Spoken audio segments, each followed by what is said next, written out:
Bago sumikat ang araw, niyaya ko muna si Grace para bumili ng pandesal. Dito pa nga kami nakabili ng pandesal dito sa may Manibok. Mainit pa nga yung pandesal, kaya sakto pagdating namin sa bahay. Magugustuhan to Chuck ni Rudy Boy. Kumuha nga ako ng pandesal at sunog pa. Ayan si Max nag-aabang na rin ng kanyang kakainin. Inising ko na nga si Rudy Boy dahil sasamahan niya ako ngayon doon sa may dalampasigan para magpulot ng mga kalat. At nire-ready ko na rin ang aking mga gamit. Ginagamit ko nga pala itong tali na to panghata ng mga punong sako ng basura para hindi na rin sumakit yung likod ko. At chinek ko na rin yung mga kagamitan ko. At excited na nga itong si Max. Bumungad nga rin sa amin itong mga kalat kahit na may sign na. Patuloy pa rin yung may ibang tao sa pagkakalat, pagtatapon ng basura kung saan saan. Habang pinupulot ko nga ito, napapaisip ako kung sinasadya na talaga nila. Pero talagang may mga taong ganyan. Kahit na meron ng mga paalala, ay patuloy pa rin sa paggawa. Buti na nga lang at mahangin dito sa may dagat. At napaisip ako bigla na ito ay biyaya ng kalikasan. Sabi nga nila yung sea breeze nakakagaling ng mga sakit katulad ng ubo at sipon. Kaya dapat panatilihin natin na malinis at maganda ang ating baybayin. Dahil tayo din lamang ang makikinabang dito.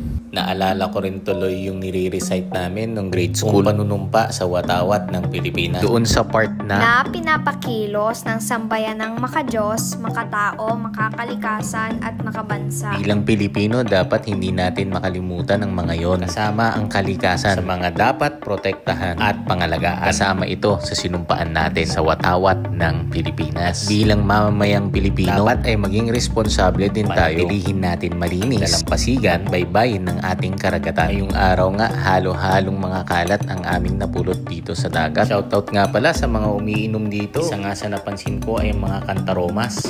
Ito yung yung tinatawag nila na Cantaromas. Cantaromas, which is parang may lason to masakit kapag ayun pa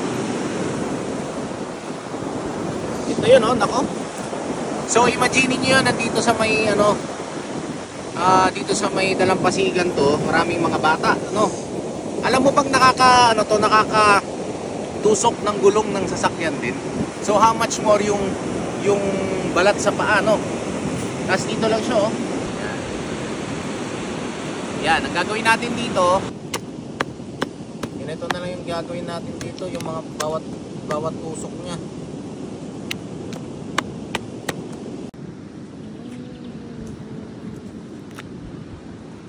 Napakarami ang kantaromas yung mga napulot namin dito ni Rudy Boy. Nga yung madalas na nirereklamo ng mga mangingisda, yung mga nagkakalukor at saka mga nagsisigay. Dahil napakasakit talaga nito pag natusok ka. Bukod nga sa mga plastic ay marami ding mga damit katulad ng short na ito na napapadpad dito sa baybayin. Kala ko nga kay Yao Ming ang shorts na ito napakalaki. Nagkaroon nga ako ng idea dito na pwede natin gawing basahan tong mga damit, mga shorts na napupulot natin dito sa may dalampasigan. Doon na pumapasok ang konsepto na reuse, reduce at recycle.